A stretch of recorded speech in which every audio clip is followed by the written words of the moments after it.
ഹരി. ഹരേ കൃഷ്ണ കൃഷ്ണ കൃഷ്ണ ഹരേ ഹരേ, ഹരേ രാമ രാമ രാമ ഹരേ ഹരേ.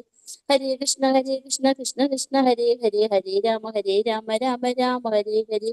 ഹരേ കൃഷ്ണ കൃഷ്ണ കൃഷ്ണ ഹരേ ഹരേ, ഹരേ രാമ രാമ രാമ ഹരേ ഹരേ. ഹരേ കൃഷ്ണ കൃഷ്ണ കൃഷ്ണ ഹരേ ഹരേ, ഹരേ രാമ രാമ രാമ ഹരേ ഹരേ. ഹരേ കൃഷ്ണ കൃഷ്ണ കൃഷ്ണ ഹരേ ഹരേ, ഹരേ രാമ രാമ രാമ ഹരേ ഹരേ. ഹരേ കൃഷ്ണ ഹരേ കൃഷ്ണ. കൃഷ്ണ കൃഷ്ണ ഹരേ ഹരേ. ഹരേ കൃഷ്ണ മാതാജി, പ്രണാമം ഹരേ മാതാജി. കൃഷ്ണ മാതാജി, പ്രണാമം മാതാജി. ഹരേ കൃഷ്ണ മാതാജി. ഹരേ കൃഷ്ണ മാതാജി. ജ്ഞാനതിമിരാന്തസ്യ ജ്ഞാനാഞ്ജനശലാകയാ ചരുന്മീലിതം യേന തസ്മൈ ശ്രീഗുരവേ നമഃ. ശ്രീചൈതന്യമനോഭീഷ്ടം സ്ഥാപിതം യേന ഭൂതലേ സ്വയം രൂപ വന്ദേഹം ശ്രീഗുരോ ശ്രീയുതപദകമലം ശ്രീഗുരും വൈഷ്ണവാം ച ശ്രീരൂപം സാഗ്രജാതം സഗണരഘുനാഥാനിധം താം സജീവം സാദ്വൈതം സാവധൂതം പരിജനസഹിതം ശ്രീകൃഷ്ണ ചൈതന്യദേവം ശ്രീരാധാ കൃഷ്ണപാദാൻ സഗണലളിത ശ്രീവിശാഖാനിധം ഹേ കൃഷ്ണ കരുണാ സിന്ധോ ദീനബന്ധോ ജഗത്പദേ ഗോപേശ ഗോപികാ കാന്ത രാധാ കാന്ത നമോസ്തുതേ തപ്ത കാഞ്ചന ഗൗരാംഗി രാധേ വൃന്ദാവനേശ്വരി വൃഷഭാനുസുതേ ദേവി പ്രണമാമി ഹരിപ്രിയ. വാഞ്ചാകൽപതരൂപ്യശ്ച കൃപാ സിന്ധുഭ്യേവ ച പതിതാനാം പാവനേഭ്യോ വൈഷ്ണവേഭ്യോ നമോ നമഃ. നമാം വിഷ്ണുപാദായ കൃഷ്ണപ്രേഷ്ഠായ ഭൂതലേ ശ്രീമതേ ഭക്തിവേദാന്ത സ്വാമിൻ ഇതി നാമിനെ. നമസ്തേ സാരസ്വതേ ദേവേ ഗൗരവാണി പ്രചാരിണേ സർവശേഷ ശൂന്യവാദി പാശ്ചാത്യദേശതാരിണേ. നാരായണം നമസ്കൃഭ്യം നരം ചൈവ നരോത്തമം ദേവീം സരസ്വതീം വ്യാസം തതോ ജയമുദീരയത്. നഷ്ടപ്രായേഷു ഭദ്രേഷു നിത്യം ഭാഗവത സേവയാ ഭഗവതീർ ഉത്തമ ശ്ലോകേ ഭക്തിർഭവതി നൈഷ്ഠികീ. നമാം വിഷ്ണുപാദായ കൃഷ്ണപ്രേഷ്ഠായ ഭൂതലേ ശ്രീമതേ ജയപതാക സ്വാമിൻ ഇതി നാമിനി. നമാചാര്യപാദായ നിതായ കൃപപ്രദായിനേ ഗൗരകഥാമതായ നഗരഗ്രാമതാരിണേ. ദേവശ്രീ കൃഷ്ണ ചൈതന്യ പ്രഭോ നിത്യാനന്ദ ശ്രീ അദ്വൈത ഗദാധര ശ്രീവാസാദി ഗൗരഭക്തവൃന്ദ. ഹരേ കൃഷ്ണ കൃഷ്ണ കൃഷ്ണ ഹരേ ഹരേ, ഹരേ രാമ രാമ രാമ ഹരേ ഹരേ. ഹരേ കൃഷ്ണ. ഹരേ കൃഷ്ണ. ശ്രീ ശ്രീരാധാഭവന്റെ കീഴിലുള്ള ഭാഗവത പഠനത്തിലേക്ക് എല്ലാവർക്കും സ്വാഗതം. അപ്പൊ നമ്മള് ഹരേ കൃഷ്ണ മാതാജി. ഹരേ കൃഷ്ണ മാതാജി. പ്രണാമം മാതാജി. ഹരേ കൃഷ്ണ പ്രണാമം. പ്രണാമം മാതാജി. നമ്മള് 21ാമത്തെ ശ്ലോകമാണ് പഠിച്ചുകൊണ്ടിരുന്നത് അല്ലെ. അപ്പൊ ആരെ കുറിച്ചിട്ടാണ് പറഞ്ഞിരുന്നത്? അർജുനനെ കുറിച്ചിട്ടാണ്. അപ്പൊ അർജുനന്റെ ലാസ്റ്റ് എന്താണ് അതിനെ കുറിച്ച് പറഞ്ഞത്? ഇപ്പോ ആക്ച്വലി വന്നു കഴിഞ്ഞിട്ട് ഭഗവാന്റെ തിരോധാനത്തിന് ശേഷം ശരിക്കും പറഞ്ഞു കഴിഞ്ഞാല് അർജുനന്റെ എല്ലാ ആയുധങ്ങളും ഉപയോഗശൂന്യമായി അല്ലേ. അവരൊക്കെ ആരാണ് ഭഗവാന്റെ പത്നിമാരൊക്കെ രക്ഷപ്പെടുത്താൻ സാധിക്കും എന്നുള്ള ഒരു അഹങ്കാരം ഉണ്ടായിരുന്നു. അഹങ്കാരമല്ല, എന്നെ കൊണ്ട് സാധിക്കും എന്നുള്ള ഒരു കോൺഫിഡൻസ് അങ്ങനെ ഉണ്ടായിരുന്നു അർജുനന്. പക്ഷെ അർജുനന് അത് ചെയ്യാൻ സാധിച്ചോ? ഇല്ല. ആരെയും രക്ഷിക്കാൻ കഴിഞ്ഞില്ല അല്ലെ. യാദവ കുലം തന്നെ നശിച്ചു എന്നുള്ള ലെവലിലാണ് ഉണ്ടായത്. അപ്പോ അവസാനം എന്താ ഉണ്ടാവുന്നത്? അപ്പൊ ഭഗവാന്റെ തിരോധാനം കഴിഞ്ഞു എന്നുള്ളത് അറിഞ്ഞു കഴിഞ്ഞിട്ട് അർജുനൻ അവിടെയായിരുന്നു, ഭഗവാന്റെ അടുത്തായിരുന്നു. അതിന് തിരിച്ചു വരുമ്പോഴാണ് ആർക്കാണ് യുധിഷ്ഠിരന് അതിനു മുമ്പ് തന്നെ കുറച്ചിങ്ങനെ തോന്നുന്നുണ്ട്. എന്താന്നുണ്ടെങ്കിൽ അയ്യോ ആ അറ്റ്മോസ്ഫിയർ ഒക്കെ മാറിയ മാതിരി തോന്നും. അതായത് അതുവരെ എല്ലാം എന്താ പറയാ ശുഭമായിട്ടുള്ള കാര്യങ്ങളാണ് നടന്നുകൊണ്ടേയിരുന്നത് എന്നുള്ള പോലെയാണ് ഉണ്ടാവുക. പക്ഷെ പെട്ടെന്ന് തന്നെ എല്ലാത്തിനും ഒരു മാറ്റം വരുന്ന പോലെ ഒക്കെ തോന്നാൻ തുടങ്ങും യുധിഷ്ഠിരന്. അപ്പോഴേ ഇങ്ങനെ ഉള്ളിൽ ഡൗട്ട് വരാൻ തുടങ്ങും യുധിഷ്ഠിരന്. എന്താണാവോ അർജുനൻ പോയി കഴിഞ്ഞിട്ട് ഒരു വിവരവും ഇല്ല, വന്നിട്ടും ഇല്ല, വേഗം വരാന്ന് പറഞ്ഞു പോയതാണ് ഇതുവരെ. അപ്പൊ ഇനിയിപ്പോ ഭഗവാൻ തിരോധാനം ചെയ്തിട്ടുണ്ടാവോ എന്നുള്ള ഡൗട്ടൊക്കെ ശരിക്കും ആ സമയത്ത് യുധിഷ്ഠിരന്റെ ഉള്ളിൽ വരുന്നുണ്ട്. ഓക്കെ, അത് കഴിഞ്ഞിട്ട് അർജുനൻ വരുമ്പോഴാണ് അറിയുന്നത് ഭഗവാന്റെ തിരോധാനായിന്ന്. അപ്പൊ തന്നെ അവർ തീരുമാനിക്കുകയാണ് എന്തെന്ന്, ഇനി നമ്മൾക്ക് നമ്മളുടെ ജീവിതം അവസാനിപ്പിക്കേണ്ട സമയമായി, ഇനി വാനപ്രസ്ഥാണ് എന്നുള്ള ആ ഒരു ലെവലിലേക്ക് അവർ തീരുമാനിക്കുകയാണ്. അതാണ് മഹാപ്രസ്ഥാനം ആരംഭിച്ചു. യാത്രാമധ്യേ അദ്ദേഹത്തിന്റെ ജ്യേഷ്ഠന്റെ നിർദ്ദേശപ്രകാരം അപ്പോഴും എന്താണ് അർജുനന്റെ ഉള്ളിൽ എന്താണെന്ന് വെച്ച് കഴിഞ്ഞാൽ ഗാണ്ഡീവം, ഉപയോഗശൂന്യം. അത് മനസ്സിലായി. അതിനു മുമ്പ് ഒരു ഉപയോഗം ഉണ്ടായില്ല അതുകൊണ്ട് അല്ലെ. എന്നിട്ട് ഗാണ്ഡീവം എടുക്കാൻ പോലും സാധിച്ചില്ലല്ലോ അർജുനന്. അപ്പൊ അതിനുശേഷം യുധിഷ്ഠിരൻ പറയാണ്, ഇപ്പോഴും മനസ്സിലായിട്ടില്ലേ അർജുന, ഇനി ഈ ആയുധങ്ങളൊന്നും നമ്മൾക്ക് ആവശ്യമില്ല, ഇനി നമ്മള് നേരെ ഭഗവാന്റെ അടുത്തേക്ക് ചെല്ലാനുള്ള ഒരു പ്രയാണത്തിലാണ്, അതുകൊണ്ട് ഇതെല്ലാം ഉപേക്ഷിച്ചോളൂ, ഇനി അതുകൊണ്ട് നിനക്ക് ഒരു ഉപകാരം ഉണ്ടാവാൻ പോണില്ല എന്ന് പറഞ്ഞു കഴിഞ്ഞിട്ട് ജ്യേഷ്ഠന്റെ ആ ഒരു ഉപദേശപ്രകാരം എല്ലാം ജലത്തില് ഉപേക്ഷിക്കുകയാണ് ചെയ്യുന്നത് അർജുനൻ. ഇനി ശ്ലോകം 27. ഓം നമോ ഭഗവതേ വാസുദേവായ. ഓം നമോ മൃഗേന്ദ്ര ഇവ വിക്രാന്തോ. ചൊല്ലിക്കോളൂ കേട്ടോ. ഓം നമോ ഭഗവതേ വാസുദേവായ. മൃഗേന്ദ്ര ഇവ വിക്രാന്തോ. നിഷേവ്യോ ഹിമവാനിവ. നിക്ഷേപ്യോ ഹിമവാനിവ.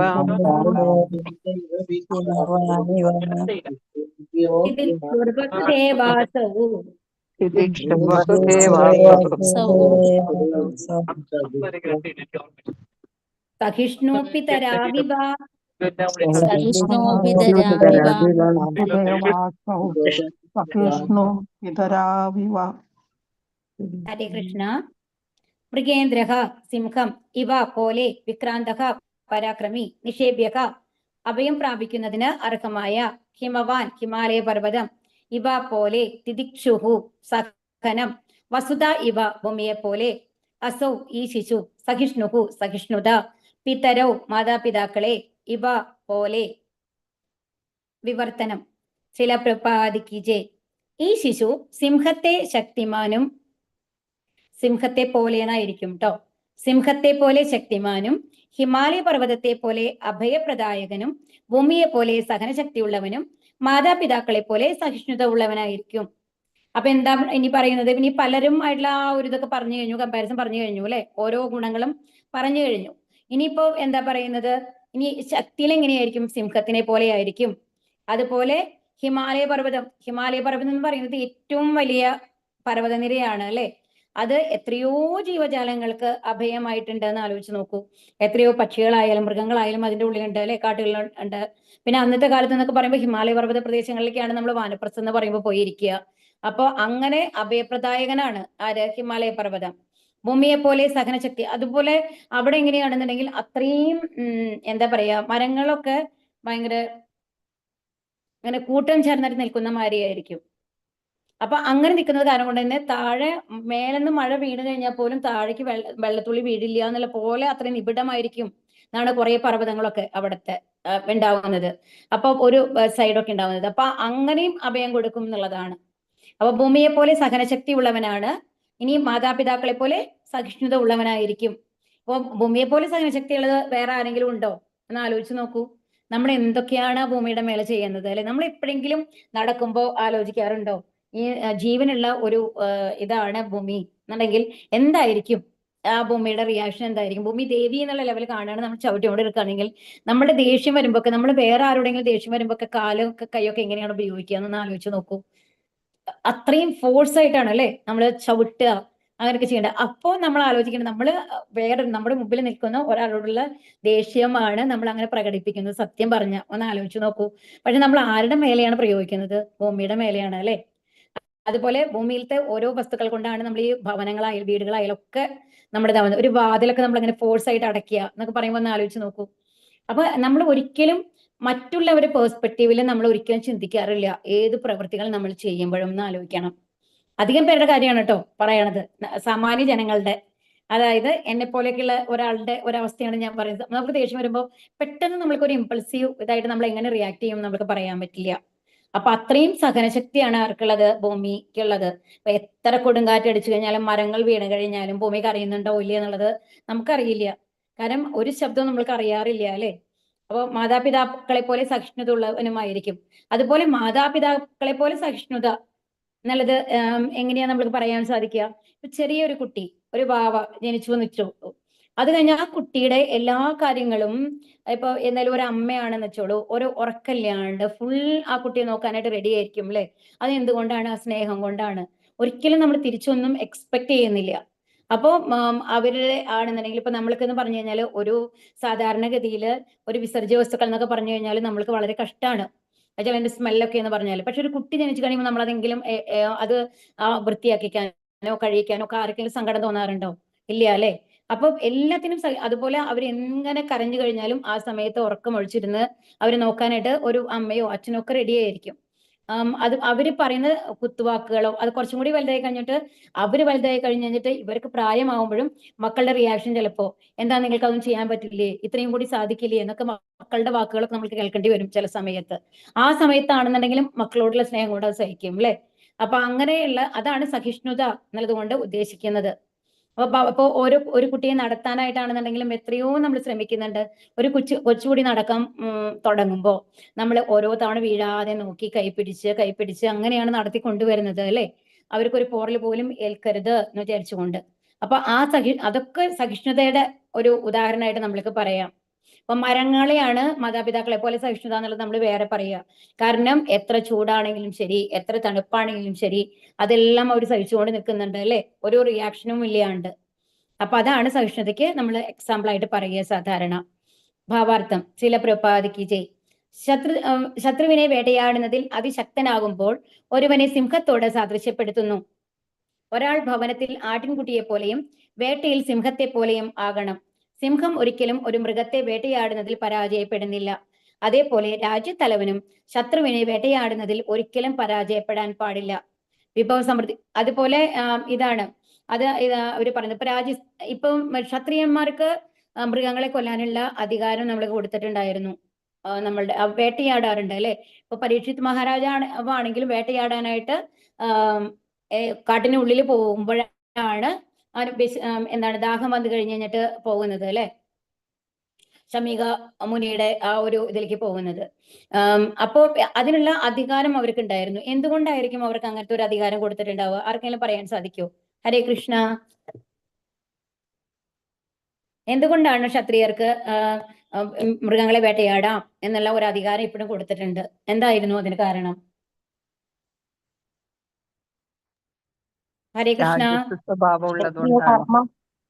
ക്ഷത്രിയ ധർമ്മത്തില് അവർക്ക് പറഞ്ഞിട്ടുള്ളതാണ് അവരുടെ വന്നു കഴിഞ്ഞിട്ട് ക്ഷത്രിയ ധർമ്മത്തില് വന്നു കഴിഞ്ഞിട്ട് അവരുടെ ഡ്യൂട്ടി എന്താണ്? രാജ്യത്തിലുള്ള എല്ലാവരെയും സംരക്ഷിക്കുക എന്നുള്ളതാണ് അല്ലെ. അവരെ സംരക്ഷിക്കണം. അപ്പൊ അതിനു വേണ്ടിയിട്ട് യുദ്ധത്തിന് നല്ല പ്രാവീണ്യം ഉണ്ടായിരിക്കണം. അപ്പൊ ഒരു അസ്ത്രം എയ്ത് അവർ പഠിക്കുമ്പോ എന്താണ് മനുഷ്യരായ ആൾക്കാരെ വെച്ച് കഴിഞ്ഞിട്ട് അവർക്ക് പരീക്ഷിക്കാൻ പറ്റില്ലല്ലോ. അപ്പൊ അവർക്ക് ട്രെയിനിങ് എന്നുള്ള ലെവലില്, അതായത് അവർക്ക് ഒരു പരീക്ഷണം, അപ്പോ ഒരു കറക്റ്റായിട്ട് ഒരു ഉന്നത്തിൽ വെച്ച് അവരെ കൊല്ലാൻ സാധിക്കണം എന്നുണ്ടെങ്കിൽ, ഒരു ശത്രു വരുമ്പോൾ അവരെ നശിപ്പിക്കണമെന്നുണ്ടെങ്കിൽ അതിന്റെ ആ ഡിസ്റ്റൻസ് കാൽക്കുലേറ്റ് ചെയ്ത് ഇത്ര സ്പീഡിൽ നമ്മുടെ യാത്ര നമ്മൾ ചെയ്ത് കഴിഞ്ഞു കഴിഞ്ഞാൽ അയാളെ കൊല്ലാൻ സാധിക്കും, അയാളെ എത്തും എന്നുള്ള രീതിയിൽ ഒരു പ്രാക്ടീസ് വേണം അവർക്ക്. അപ്പൊ ആ ഒരു പ്രാക്ടീസിന് വേണ്ടിയിട്ട് മൃഗങ്ങളെ കൊല്ലാനായിട്ട് അവർക്കുള്ള അധികാരം ഉണ്ടായിരുന്നു. അത് നമ്മൾക്ക് ശാസ്ത്രങ്ങളിൽ അവർക്ക് കൊടുത്തിട്ടുള്ള ഒരു അധികാരമാണ്. കാരണം എന്താണ്? അവർക്ക് അവരുടെ ഒരു ഡ്യൂട്ടി എന്ന് പറയുന്നത് വളരെ വലുതാണ്. ഒരു വലിയ രാജ്യത്തിലെ ഫുൾ ജനതയെ സംരക്ഷിക്കുക എന്നുള്ളതാണ്. അപ്പൊ മെയിൻ ആയിട്ടുള്ള കാരണം ഇതാണ് കേട്ടോ. അപ്പൊ അതുകൊണ്ട് അവർക്ക് ആ പരീക്ഷിക്കണം. അവർ പരീക്ഷ കഴിഞ്ഞൊരു പ്രാക്ടീസ് വന്നാൽ മാത്രമാണ് ഒരു വേണ്ട സമയത്ത് അവർ പ്രോപ്പറായിട്ട് അത് ഉപയോഗിക്കാനായിട്ട് അവർക്ക് സാധിക്കുള്ളൂ. പ്രാക്ടീസ് ഇല്ലാണ്ട് അവർക്ക് ചെയ്യാൻ പറ്റില്ല. അപ്പൊ നമ്മളിപ്പോ മരുന്ന് നമ്മൾക്ക് ഉണ്ടാക്കുമ്പോൾ ഈ ചെറിയ ചെറിയ മൃഗങ്ങളിൽ അത് പരീക്ഷിച്ചു കഴിഞ്ഞിട്ടാണ് അത് ഫലവത്താണോ അല്ലയോ എന്നുള്ളത് നമ്മൾ തീരുമാനിക്കുക അല്ലെ. അപ്പൊ അതെന്ന് പറയുമ്പോൾ അങ്ങനത്തെ ഒരു പർപ്പസിന് വേണ്ടിയിട്ട് ചെയ്യുകയാണെന്നുണ്ടെങ്കിൽ മൃഗങ്ങളെ കൊല്ലുന്നത് തെറ്റല്ല എന്നുള്ളതാണ് പറയുന്നത്. ഇപ്പൊ നമ്മളുടെ ഈ ആധുനിക യുഗത്തിലാണെന്നുണ്ടെങ്കിലും പല മൃഗങ്ങളിലും പരീക്ഷിച്ച് എലികളിലോ ഒക്കെ മറ്റും പരീക്ഷിച്ച് കഴിഞ്ഞിട്ടാണ് അത് മനുഷ്യന് ഉപയോഗിക്കാൻ പറ്റുമോ എന്നുള്ള ലെവലിലേക്ക് അവർ കണ്ടെത്തുന്നത്. അപ്പൊ അങ്ങനത്തെ ഒരു പരോപകാരപ്രദമായ രീതിയിൽ അത് ചെയ്യുകയാണെന്നുണ്ടെങ്കിൽ മൃഗങ്ങളെ കൊല്ലുന്നത് കൊണ്ട് തെറ്റില്ല. പക്ഷെ നമ്മുടെ ഭക്ഷണത്തിന് വേണ്ടി മാത്രം, നമ്മളുടെ വായുടെ രുചിക്ക് വേണ്ടിയിട്ട് അതിനെ ഉപയോഗിക്കുക എന്ന് പറയുന്നത് തെറ്റാണ് എന്നുള്ള ലെവലിലാണ് പറയുന്നത്.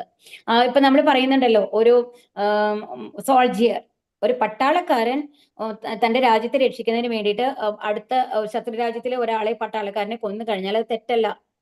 പക്ഷെ അതേ പട്ടാളക്കാരൻ തന്നെ വീട്ടിൽ വന്നു കഴിഞ്ഞിട്ട് ഏതോ അടുത്ത വീടുമായിട്ട് വഴക്കുണ്ടായി കഴിഞ്ഞിട്ട് തല്ലുകൂടി കഴിഞ്ഞിട്ട് അപ്പുറത്തെ ഒരാളെ കൊല്ലുകയാണെങ്കിലോ അതിന് ശിക്ഷ അനുഭവിക്കണം അല്ലെ. അപ്പൊ അതാണ് ആ വ്യത്യാസമാണ് നമ്മൾക്ക് മനസ്സിലാക്കേണ്ടത്. ഒരേ കാര്യം തന്നെ ചില സമയത്ത് പുണ്യമാവാം, അതേ സമയം തന്നെ ചില സമയത്ത് അത് പാപമാവാം, അതേ പ്രവൃത്തി തന്നെ. അതേപോലെ രാജ്യത്തലവനും ശത്രുവിനെ വേട്ടയാടുന്നതിൽ ഒരിക്കലും പരാജയപ്പെടാൻ പാടില്ല. കണ്ടില്ലേ? അതുകൊണ്ടാണ് അവർക്ക് ആ ട്രെയിനിങ്ങിന് വേണ്ടി അതിനുള്ള അനുവാദം കൊടുത്തിട്ടുള്ളത്. വിഭവ സമൃദ്ധി കൊണ്ട് പ്രശസ്തമാണ് ഹിമാലയ പർവ്വതങ്ങൾ. വസിക്കുവാൻ അസംഖ്യം ഗുഹകളാലും ഭക്ഷ്യയോഗ്യമായ നല്ല ഫലങ്ങളുള്ള എണ്ണമറ്റ വൃക്ഷങ്ങളാലും ജലപാനം ചെയ്യുവാൻ നല്ല ചോലകളാലും രോഗം ഭേദമാക്കാൻ ഉപകരിക്കുന്ന ഔഷധികളാലും ധാതുക്കളാലും സമ്പുഷ്ടമാണ് അവിടം. ഭൗതിക സമൃദ്ധിയില്ലാത്ത ഏതൊരുവനും ഈ മഹത്തായ പർവ്വതങ്ങളെ ശരണം പ്രാപിക്കുകയാണെങ്കിൽ അവന് വേണ്ടതെല്ലാം ഇവിടെ നിന്ന് ലഭിക്കും. അതാണ് നമ്മൾക്ക് ഇവിടെയൊക്കെ താമസിച്ചു കഴിഞ്ഞിട്ട് നമ്മുടെ കയ്യിൽ ഒന്നുമില്ല, എൻ്റെ കയ്യിൽ പൈസയില്ല, ഒന്നുമില്ല എന്നുണ്ടെങ്കിൽ ഇങ്ങനത്തെ സ്ഥലങ്ങളിൽ പോകൂ, അവിടെ എല്ലാം നമ്മൾക്ക് പ്രകൃതിയായിട്ട് തരും എന്നാണ് ഇവിടെ പറയുന്നത്. ഭൗതികവാദിക്കും ആത്മീയവാദിക്കും ഹിമാലയ പർവ്വത നിരകളാകുന്ന ഈ മഹാ അഭയസ്ഥാനത്തിന്റെ ആനുകൂല്യം പ്രയോജനപ്പെടുത്താൻ കഴിയും. ഭൗമ ഉപരിതലത്തിൽ ഭൂലോകവാസികളാൽ നിരവധി പ്രശ്നങ്ങൾ സൃഷ്ടിക്കപ്പെടുന്നുണ്ട്. ആധുനിക യുഗത്തിൽ ജനങ്ങൾ ഭൗമോപരിതലത്തിൽ അണ്വായുധ വിസ്ഫോടനങ്ങൾ ആരംഭിച്ചു കഴിഞ്ഞിരിക്കുന്നു. ഇപ്പോഴേ നമ്മൾക്ക് അറിയുന്നുണ്ടല്ലേ, ഇപ്പൊ UAE-യിലൊക്കെ നോക്കൂ, ഒരാവശ്യമില്ലാണ്ടുള്ള യുദ്ധങ്ങളല്ലേ നടക്കുന്നത്, പാകിസ്ഥാനും അഫ്ഗാനിസ്ഥാനും ഒക്കെ തമ്മില്.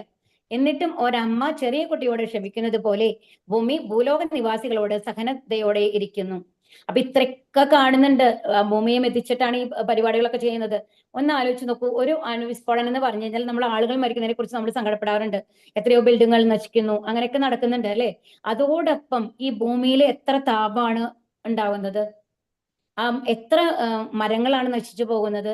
അപ്പൊ ഭൂമിയെ സംബന്ധിച്ച് എല്ലാം ഭൂമിയുടെ നിന്ന് വരുന്നതാണ്, ഭൂമിയുടെ മക്കളെ പോലെയാണ് അല്ലെ. അപ്പൊ ആ ഭൂമി ഇങ്ങനെ സഹിച്ചുകൊണ്ടിരിക്കുകയാണ് ഇതെല്ലാം. മാതാപിതാക്കൾ എപ്പോഴും കുട്ടികളുടെ എല്ലാത്തരം വികൃതി തരങ്ങളും സഹിക്കുന്നു. ഈ സർവ്വവിധ സദ്ഗുണങ്ങളും ഒരു ഉത്തമ രാജാവിന് ഉണ്ടായിരിക്കേണ്ടതാണ്. ശിശുവായ പരീക്ഷത്തിന് ഈ എല്ലാ ഗുണങ്ങളും പൂർണ്ണതോതിൽ ഉണ്ടായിരിക്കുമെന്ന് പ്രവചിക്കപ്പെട്ടിരിക്കുന്നു. അപ്പൊ ആ ഭൂമിദേവിയുടെ അത്രയ്ക്ക് ക്ഷമ പരീക്ഷിത് മഹാരാജാവിന് ഉണ്ടാവും എന്നാണ് പറഞ്ഞിരിക്കുന്നത്. അപ്പൊ ഒരു ഉത്തമ രാജാവിന്റെ ഗുണങ്ങളാണ് ഇവിടെ പറയുന്നത്. എന്തൊക്കെയാ പറഞ്ഞത്? ശക്തി ഉണ്ടാവണം എന്ന് പറഞ്ഞു. പിന്നെന്താ പറഞ്ഞത്? ഹരേ കൃഷ്ണ. സിംഹത്തെ പോലെ ശക്തി, അമ്മയെ പോലെ സഹിഷ്ണുത ഉണ്ടാവണം അല്ലെ. അതാണ് ഭൂമിദേവിയെ പോലെ സഹിഷ്ണുത ഉണ്ടാവണം. പിന്നെന്താണ്? അഭയസ്ഥാനായിരിക്കണം. ഹിമാലയത്തിനെ പോലെ അഭയസ്ഥാനം പരാക്രമം, പർവ്വതം പോലെ യോഗ്യൻ, ഭൂമിദേവിയെ പോലെ സുഖദുഃഖങ്ങളെ സമരൂപത്തിൽ കാണുക, രൂപത്തിൽ കാണണം. അതുപോലെ തന്നെ ലാസ്റ്റ് പറയുന്നതാണ് ഹിമാലയത്തിനെ പോലെ അഭയസ്ഥാനം എന്ന് പറഞ്ഞ എന്താണ്? ഏത് പൗരനായാലും എന്തെങ്കിലും പ്രശ്നം ഉണ്ടായി വന്നു കഴിഞ്ഞാൽ അത് സോൾവ് ചെയ്ത് കൊടുക്കാനുള്ള കഴിവ് ആർക്ക് ഉണ്ടാവണം? രാജാവിന് ഉണ്ടാവണം. അവരുടെ എല്ലാ ആവശ്യങ്ങളും നിറവേറ്റി കൊടുക്കാനുള്ള കഴിവുണ്ടായിരിക്കണം എന്നതാണ്. ഹരേ കൃഷ്ണ. ഹരേ കൃഷ്ണ. അടുത്ത ശ്ലോകത്തിലേക്ക് പോവാട്ടോ. ഓം നമോ ഭഗവതേ വാസുദേവായ. പിതാമഹ സമസ്സാമി. ചൊല്ലിക്കോളൂ.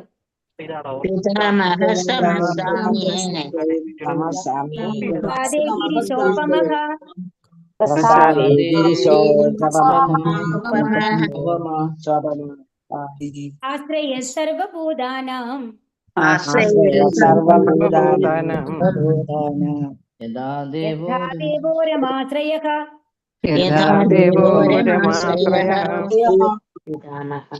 ഹരേ കൃഷ്ണ. ഹരേ കൃഷ്ണ.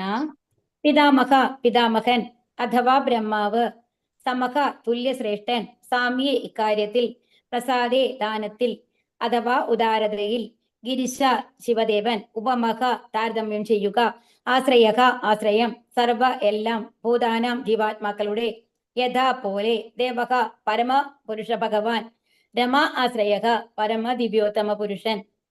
വിവർത്തനം. ശ്രീല പ്രഭുപാദ് കി ജയ്. ഈ ശിശു തന്റെ പിതാമഹൻ യുധിഷ്ഠിരനെ അല്ലെങ്കിൽ ബ്രഹ്മദേവനെ പോലെ സമചിത്തതയുള്ളവനും കൈലാസനാഥനായ ശിവനെ പോലെ അത്യുദാരനും ഐശ്വര്യദേവതയുടെ പോലും അഭയസ്ഥാനമായ പരമദിവ്യോത്തമ പുരുഷൻ നാരായണനെ പോലെ ഏവരുടെയും ആശ്രയവുമായിരിക്കും. ഇനി അടുത്തത് എന്താ? അടുത്ത ഗുണങ്ങൾ എന്താ പറയണേ നോക്കൂ. സമചിത്തതയുള്ളവനായിരിക്കുക. ഇതാണ് അപ്പൊ മാതാജി അപ്പൊ പറയണ്ടായിരുന്നു അല്ലെ, സുഖത്തിലും ദുഃഖത്തിലും ഒരുപോലെ ഉണ്ടാവണം. അതാണ് സമചിത്തത എന്ന് പറഞ്ഞു കഴിഞ്ഞാൽ ദേഷ്യം വരാൻ പാടില്ല നമ്മുടെ ഉള്ളില്. സഹിഷ്ണുതയുടെ ഒരു വേറെ രൂപം തന്നെയാണെന്ന് വെച്ചോളൂ ഇത്. അപ്പൊ അത് ആരെയാണ് എക്സാമ്പിൾ പറഞ്ഞിട്ടുള്ളത്? യുധിഷ്ഠിര മഹാരാജാവിനെ അല്ലെങ്കിൽ ബ്രഹ്മദേവനെ പോലെ സമചിത്തതയുള്ളവൻ ആയിരിക്കണം. എല്ലാവരെയും ഒരുപോലെ കാണാനായിട്ട് സാധിക്കണം. ഇപ്പൊ നമ്മൾക്ക് അറിയാമല്ലേ, യുധിഷ്ഠിരന് ഇപ്പൊ എന്താണ് നമ്മൾ ഇതിന്റെ അശ്വത്ഥമാവ് അശ്വത്ഥമാവ് മരിച്ചു എന്നുള്ളത് പറഞ്ഞ ആ കഥ എല്ലാവർക്കും അറിയണതല്ലേ. അപ്പൊ പോലും യുധിഷ്ഠിരന് വെറുതെ അങ്ങനെ പറയാനായിട്ട് സാധിക്കുമായിരുന്നില്ല. ഇത്രയും അശ്വത്ഥമാവ് അത്ര നല്ല രീതിയിലുള്ള പ്രവർത്തികളും നല്ല ചെയ്തുകൊണ്ടിരുന്നിരുന്നത്.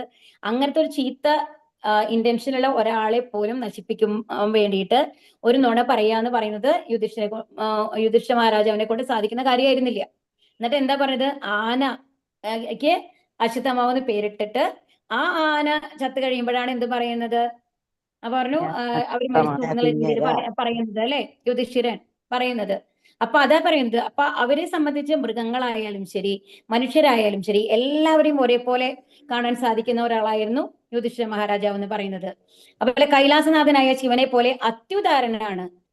അപ്പൊ ശിവ ഭഗവാന്റെ ഉദാരതയ്ക്ക് ഏറ്റവും കൂടുതൽ എക്സാമ്പിൾ ഏതാന്ന് പറയാൻ പറ്റുക നമ്മൾക്ക്? ഹരേ കൃഷ്ണ. ഭസ്മാസുരൻ. ഭസ്മാസുരൻ. കറക്റ്റ് ആണ് മാതാജി. കാരണം എന്താ വെച്ചാൽ സ്വയം നശിക്കണ ലെവലിക്കാണ് പോണതെന്നും കൂടി ആലോചിക്കണില്ല. എന്താണ് ചോദിച്ചിട്ടുണ്ടെങ്കിൽ അങ്ങോട്ട് കൊടുക്കുകയാണ് ഭഗവാൻ. ഭഗവാൻ ഒരിക്കലും വേറൊരാളുടെയും ചീത്ത കാണുന്നില്ല എന്നുള്ളതാണ്. മറ്റുള്ളവരെ എന്തായാലും ഒരു തെറ്റായ രീതിയിൽ അതിനെ ഉപയോഗിക്കും എന്നുള്ള ഒരു തിങ്കിങ് പോലും ഭഗവാന് വരില്ല. ഭഗവാന്. ഹരേ കൃഷ്ണ. അപ്പൊ കൈലാസനാഥനായ ശിവനെ പോലെ അത്യുദാരനാണ്. ഇനി ഐശ്വര്യ ദേവതയുടെയും പോലും അഭയസ്ഥാനമായ പരമദിവ്യോത്തമ പുരുഷൻ നാരായണനെ പോലെ. ഇനി എല്ലാവരുടെയും അഭയസ്ഥാനം ആരാണ്? ഭഗവാൻ നാരായണൻ തന്നെയാണ് അല്ലെ? ഭഗവാനാണ്. അപ്പം എവിടെയാണ് ലക്ഷ്മി ദേവി ഉള്ളത്? ഹരേ കൃഷ്ണ. അതുപോലെ തന്നെ ലക്ഷ്മി ദേവി എപ്പോഴും എന്താ ചെയ്തുകൊണ്ടിരിക്കുന്നത്? ഭഗവാന്റെ പാദസേവ ചെയ്തുകൊണ്ടിരിക്കുകയാണ്. അപ്പൊ ആ ലക്ഷ്മി ദേവിയുടെ പോലും അഭയസ്ഥാനായിട്ടുള്ള പരമദിവ്യോത്തമ പുരുഷൻ നാരായണനെ പോലെ എല്ലാവരുടെയും ആശ്രയവുമായിരിക്കും.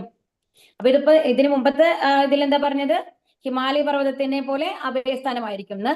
അതുപോലെ നാരായണനെ പോലെ എല്ലാവരുടെയും ആശ്രയവുമായിരിക്കും എന്നുള്ളതാണ് ഇവിടെ പറയുന്നത്. ഭാവാർത്ഥം. ശ്രീല പ്രഭുപാദി ജയ്. സമചിത്തതയുടെ കാര്യത്തിൽ പിതാമഹനെ പോലെ എന്നത് മഹാരാജാവ് യുധിഷ്ഠിരനെയും സർവ്വജീവാത്മാക്കളുടെയും പിതാമഹനായ ബ്രഹ്മദേവനെയും കുറിക്കുന്നു. ശ്രീധരസ്വാമി പിതാമഹൻ എന്നത് ബ്രഹ്മദേവൻ സ്വയം മഹാരാജാവ് യുധിഷ്ഠിരനാണെന്നും അഭിപ്രായപ്പെടുന്നു. അപ്പൊ ഇവിടെ എന്താ പറയുന്നത് വെച്ച് കഴിഞ്ഞാല്, പിതാമഹൻ എന്ന് പറഞ്ഞു കഴിഞ്ഞാൽ രണ്ടർത്ഥം എടുക്കാം നമ്മൾക്ക് അല്ലെ? ഈ ശ്ലോകത്തിൽ പിതാമഹൻ എന്നാണ് പറഞ്ഞിട്ടുള്ളത്. അപ്പൊ പിതാമഹൻ എന്ന് പറഞ്ഞു കഴിഞ്ഞാല് യുധിഷ്ഠിരൻ. ഇപ്പോ ആരെയാണ്? പരീക്ഷിത് മഹാരാജാവിനെ സംബന്ധിച്ചിടത്തോളം പിതാമഹൻ ആരാണ്? യുധിഷ്ഠിര മഹാരാജാവ് അല്ലെ? പിതാമഹനാണ്. എന്നാൽ നമ്മളുടെ എല്ലാ മനുഷ്യരുടെയും എല്ലാ ജീവജാലങ്ങളുടെയും പിതാമഹൻ എന്ന് പറഞ്ഞാൽ ആരാണ്?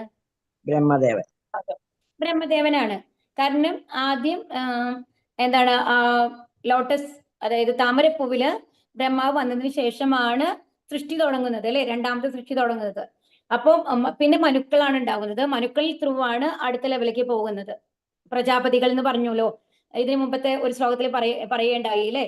അടുത്ത ജനറേഷൻ ഉണ്ടാക്കുന്ന ബ്രഹ്മാവിന്റെ സൃഷ്ടികളെയാണ് പ്രജാപതികൾ എന്ന് പറയുന്നത്. അപ്പൊ ആ പ്രജാപതികളിൽ ത്രൂ ആണ് അടുത്ത ജനറേഷൻസ് വന്നുകൊണ്ടിരുന്നത്. അപ്പൊ എല്ലാ ജീവജാലങ്ങളെ സംബന്ധിച്ചും പിതാമഹനാണ് ആര്? ബ്രഹ്മാവ് എന്ന് പറയുന്നത്.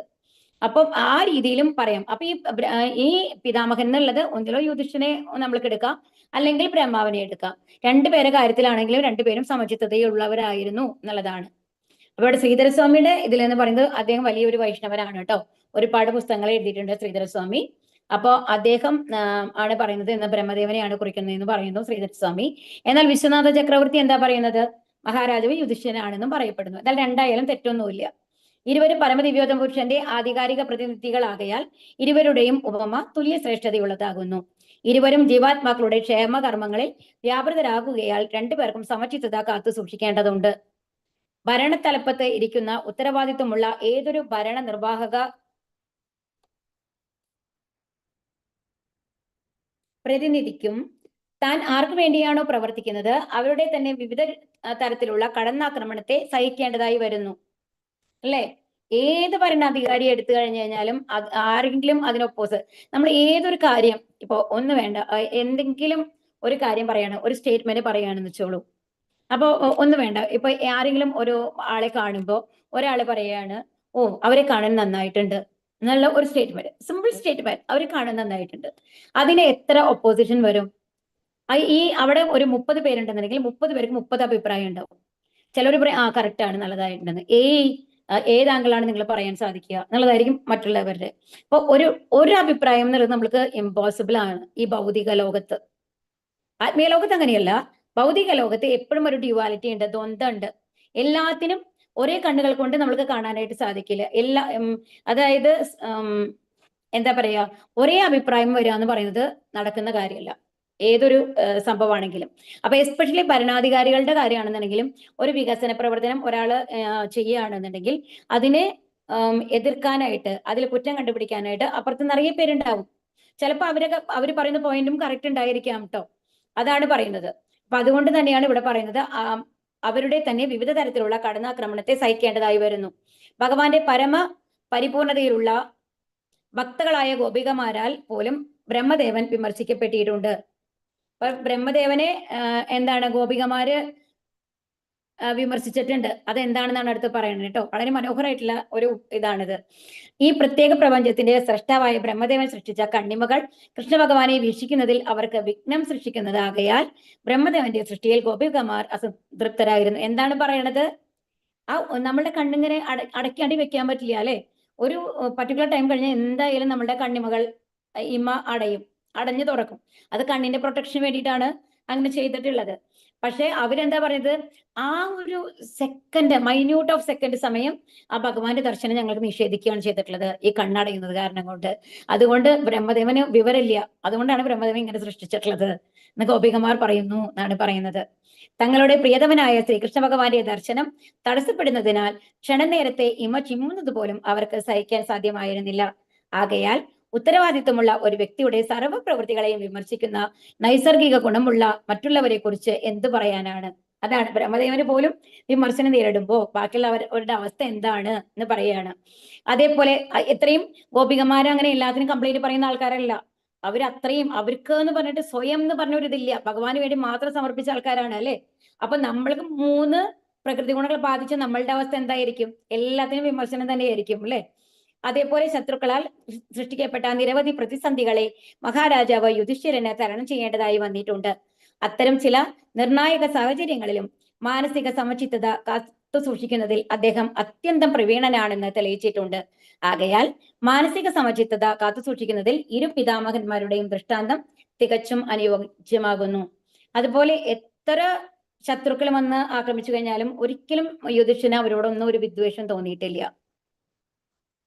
അപ്പൊ യുധിഷ്ഠിരൻ അതിനെ കാണുന്ന വെച്ചാൽ എന്റെ തെറ്റുകൊണ്ടാണ് അങ്ങനത്തെ ഒരു സാഹചര്യം ഉണ്ടായിട്ടുണ്ടാവുക എന്നുള്ള ലെവലാണ് എപ്പോഴും യുധിഷ്ഠിരൻ ഓരോ പ്രതിസന്ധികളും നേരിട്ടിട്ടുള്ളത്. അപ്പൊ അങ്ങനത്തെ അതുകൊണ്ട് എപ്പോഴും ആ സമചിത്തത കാത്തു സൂക്ഷിക്കാനായിട്ട് അദ്ദേഹത്തിന് സാധിച്ചിട്ടുണ്ട്. ഇപ്പൊ നമ്മൾക്ക് തോന്നും ഇപ്പൊ ആ ഒരു ചൂതുകളിയുടെ സമയത്ത് അപ്പൊ എന്തുകൊണ്ട് ഇവര് റിയാക്ട് ചെയ്തില്ല എന്നൊക്കെ നമ്മൾക്ക് തോന്നാം. കുറെ ക്വസ്റ്റ്യൻസ് നമ്മൾക്ക് വരും അല്ലെ? അവർക്ക് എന്താ ഓപ്പോസ് ചെയ്യായിരുന്നില്ലേ എന്നുള്ളതൊക്കെ. ബട്ട് അങ്ങനെയാണെങ്കിലും അത്രയും ഇപ്പോ ദ്രൗപദി വസ്ത്രാക്ഷേപ സമയത്ത് എന്തുകൊണ്ട് ഇത്രയും ഭർത്താക്കന്മാരല്ലേ അവരിത്രയും വലുതായിട്ട് എന്തുകൊണ്ടാണ് വായുമൂടി മിണ്ടാതിരുന്നത് എന്ന ക്വസ്റ്റ്യൻസ് നമ്മൾ നിറയെ ചോദിക്കാറുണ്ട്. പക്ഷെ ആ സാഹചര്യത്തിൽ ഒരു രാജാവ്, ആ അവസ്ഥയിലിരിക്കുന്ന ഒരു രാജാവ് എങ്ങനെ പെരുമാറണോ അതിന്റെ റൂൾസ് ആൻഡ് റെഗുലേഷൻസ് അനുസരിച്ചാണ് യുധിഷ്ഠിരൻ ഉണ്ടാവുക. അപ്പൊ ആ സമയത്ത് അങ്ങനെ ഇരിക്കാൻ പറ്റുക എന്ന് പറയുന്നത് സാധാരണ ഒരാളെ കൊണ്ട് സാധിക്കുന്ന കാര്യമല്ല. തെറ്റ ശരി എന്നുള്ളേക്കാൾ കൂടുതൽ ആ ഒരു അവസ്ഥയിൽ അങ്ങനെ ഇരിക്കാൻ സാധിക്കണ്ടേ? അത് എല്ലാവരെ കൊണ്ട് സാധിക്കുന്ന കാര്യമാണോ? അല്ല അല്ലേ? ആകയാൽ മാനസിക സമചിത്തത കാത്തു സൂക്ഷിക്കാനായിട്ട് അവർ എപ്പോഴും എക്സ്പേർട്ട് ആയിരുന്നു എന്നാണ് പറയുന്നത്. യാചിച്ചു ചെല്ലുന്നവർക്ക് അനുഗ്രഹ ആശിസുകൾ പ്രദാനം ചെയ്യുന്നതിൽ വിസ്തൃതനായ ദേവനാണ് പരമശിവൻ. ആകയാൽ ആശുതോഷൻ അഥവാ ക്ഷിപ്രപ്രസാദി എന്ന നാമധേയത്തിൽ അദ്ദേഹം വിശേഷിപ്പിക്കപ്പെടുന്നത്. അപ്പൊ ഇപ്പൊ നമ്മൾ നോക്കിക്കഴിഞ്ഞാൽ ഈ രാക്ഷസന്മാര്, രാവണനാവട്ടെ, അങ്ങനത്തെ ആൾക്കാർ മുഴുവൻ തപസ് ചെയ്തേക്കുന്നത് ആരെയായിരിക്കും? അധികവും ശിവദേവനെയാണ് പ്രസാദിപ്പിച്ചിട്ടുണ്ടാവുക. കാരണം എന്താണ്? അദ്ദേഹം വേഗം പ്രസാദിക്കും. കുറച്ചു നേരം ആ നാമം ചൊല്ലിക്കഴിഞ്ഞാല് ഓവറായിട്ട് ഭയങ്കര ഇപ്പൊ നമ്മളിപ്പോ ധ്രുവനൊക്കെ നമ്മൾ പറയും അല്ലെ, 6 മാസം തീവ്ര തപസ്സാണ്. എല്ലാം ശ്വാസോച്ഛ്വാസം കൂടി ലാസ്റ്റ് കൺട്രോൾ ചെയ്തിട്ടാണ് തപസ് ചെയ്തിട്ടുള്ളത്. ഭഗവാൻ ആരെ? നാരായണനെ അല്ലെങ്കിൽ കൃഷ്ണനെ ഭഗവാനെ പ്രീതിപ്പെടുത്താനായിട്ട്. എന്നാൽ ശിവദേവനെ പ്രീതിപ്പെടുത്താൻ വളരെ ഈസിയാണ്. അപ്പൊ അധികവും ഈ രാക്ഷസന്മാരോ അങ്ങനത്തെ ആൾക്കാർക്ക് മുഴുവൻ വരം കൊടുത്തെടുത്ത ആരായിരിക്കും? ശിവദേവനായിരിക്കും. അപ്പൊ അതുകൊണ്ടാണ് ആശുതോഷൻ അഥവാ ക്ഷിപ്രപ്രസാദി, ഭൂതനാഥൻ അഥവാ സാമാന്യ ജനത്തിന്റെ പ്രഭു എന്നും അദ്ദേഹം അറിയപ്പെടുന്നു. അനന്തര ഫലങ്ങളെ കുറിച്ച് ആലോചിക്കാതെ പോലും അത്യുദാരമായ അനുഗ്രഹാശുസുകൾ പ്രദാനം ചെയ്യുകയാലാണ് മുഖ്യമായും സാമാന്യ ജനങ്ങൾ അദ്ദേഹത്തോട് ആസക്തമാകുന്നത്. അത് എന്ത് ചോദിച്ചാലും കൊടുക്കും. അത് ഈ ചോദിക്കുന്ന ആൾക്ക് അത് നല്ലതാണോ, അതല്ലെങ്കിൽ ഭഗവാനെതിരെ തന്നെ അത് ഉപയോഗിക്കുമെന്ന് പോലും ഭഗവാൻ ആലോചിക്കാറില്ല എന്നുള്ളതാണ്. രാവണന് പരമശിവനോട് വളരെ പ്രതിപത്തി ഉണ്ടായിരുന്നു. അദ്ദേഹം അനായാസേന പ്രസാദിപ്പിച്ച് രാവണൻ അതിശക്തനായി തീരുകയും ഭഗവാൻ രാമന്റെ അധികാരത്തെ വെല്ലുവിളിക്കാൻ ആഗ്രഹിക്കുകയും ചെയ്തു. സ്വാഭാവികമായി പരമദിവ്യോത്തമ പുരുഷനും പരമശിവന്റെ നാഥനുമായ ശ്രീരാമനുമായി രാവണൻ യുദ്ധത്തിൽ ഏർപ്പെട്ടപ്പോൾ പരമശിവൻ രാവണനെ സഹായിക്കുകയുണ്ടായില്ല എന്ന് നമ്മൾ നോക്കേണ്ടതാണ് കേട്ടോ. കാരണം ഈ സമയത്തൊക്കെ രാവണൻ ശിവദേവന്റെ ഭക്തനാണെങ്കിൽ കൂടി ആ സമയത്തൊന്നും രാവണനെ സഹായിച്ചിട്ടില്ല അല്ലെ? ഒരിക്കൽ വൃകാസുരന്റെ കുഴപ്പം നിറഞ്ഞതും ഉപദ്രവം ഉളവാക്കുന്നതുമായ ഒരു വരം പരമശിവൻ നൽകുകയുണ്ടായി. ആരെയും ശിരസിൽ തൊടുന്നത് കൊണ്ട് ഇത് തന്നെയാണ് കേട്ടോ ഭസ്മാസുരൻ എന്ന് പറയുന്നത്. കൊണ്ട് മാത്രം ഇല്ലാതാക്കാനുള്ള ശക്തി ശിവന്റെ അനുഗ്രഹത്താൽ മൃഗാസുരന് ലഭിച്ചു. പരമശിവൻ നൽകിയ വരമായിരുന്നിട്ട് കൂടി അദ്ദേഹത്തിന്റെ തന്നെ ശിരസിൽ തൊട്ട് അതിന്റെ ശക്തി പരീക്ഷിക്കുവാൻ ആ വഞ്ചകൻ തുനിഞ്ഞു. അങ്ങനെ ഈ വിഷമസ്ഥിതിയിൽ നിന്ന് നേടാൻ മഹാദേവന് വിഷ്ണുവിനെ അഭയം പ്രാപിക്കേണ്ടതായി വന്നു. വിഷ്ണു ഭഗവാൻ തന്റെ മായിക ശക്തിയാൽ സ്വശിരസിൽ കൈവച്ച് പരീക്ഷിക്കുവാൻ മൃഗാസുരനെ പ്രേരിപ്പിച്ചു. അവൻ അപ്രകാരം ചെയ്യുകയും സ്വയം ഇല്ലാതാകുകയും ചെയ്തു. അങ്ങനെ ദേവന്മാരിൽ നിന്നും വരം യാചിക്കുന്ന അത്തരമൊരു ചതിയനാലുള്ള എല്ലാവിധ ബുദ്ധിമുട്ടുകളിൽ നിന്നും ലോകം രക്ഷിക്കപ്പെട്ടു.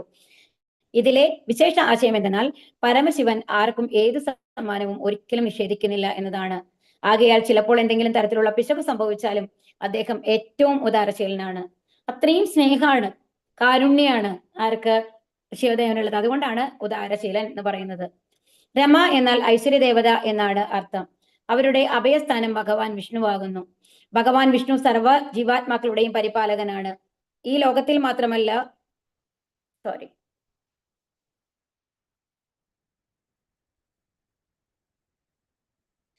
ഇരുപത്തിരണ്ട് 23 നമ്മൾ എടുത്തായിരുന്നു.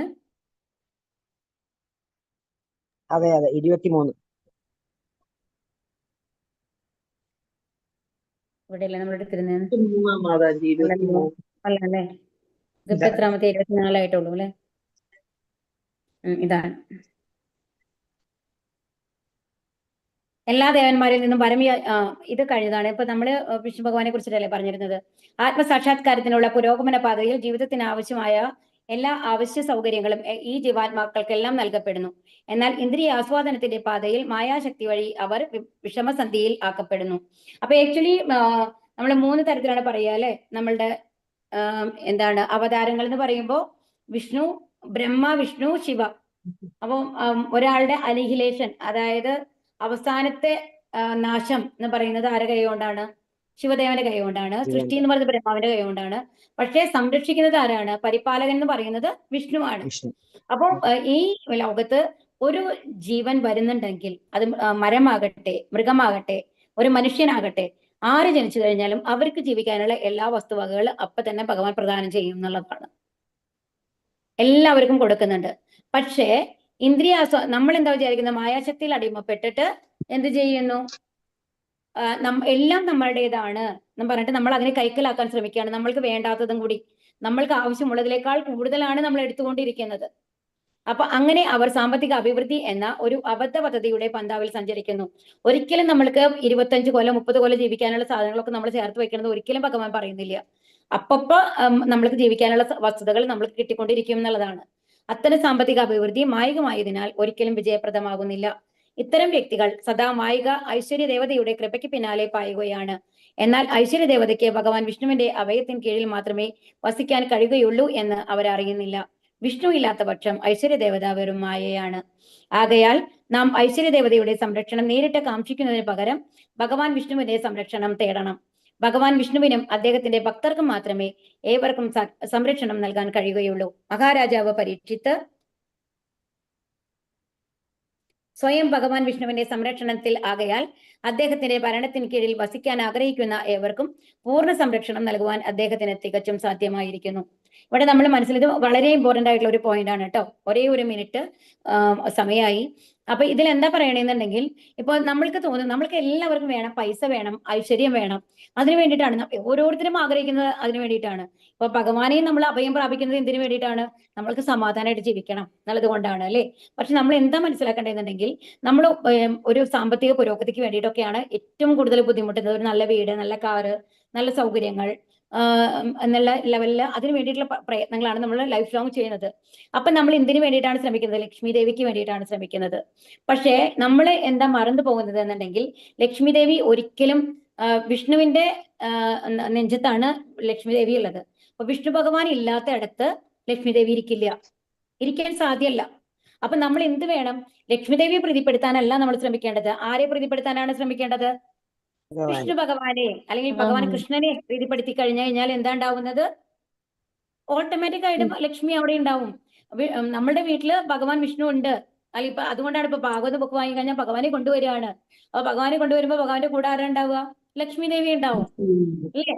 അപ്പൊ അതാണ് പറയുന്നത്. അപ്പൊ തീർച്ചയായിട്ടും നമ്മൾ എന്ത് വേണം, ഭഗവാന്റെ പ്രീതിക്ക് ശ്രമിച്ചു കഴിഞ്ഞാൽ തന്നെ ബാക്കി എല്ലാ കാര്യങ്ങളും ഭഗവാൻ നോക്കിക്കോളും. എല്ലാം നമ്മൾക്ക് ഓട്ടോമാറ്റിക് ആയിട്ട് നമ്മുടെ എല്ലാ ഐശ്വര്യങ്ങളും നമ്മൾക്ക് കൈവരും, ഷഡ് ഐശ്വര്യങ്ങൾ കൈവരും എന്നുള്ളതാണ് ഇവിടെ പറയുന്നത്. ഹരേ കൃഷ്ണ. അടുത്ത ശ്ലോകം നാളെ എടുക്കാം കേട്ടോ.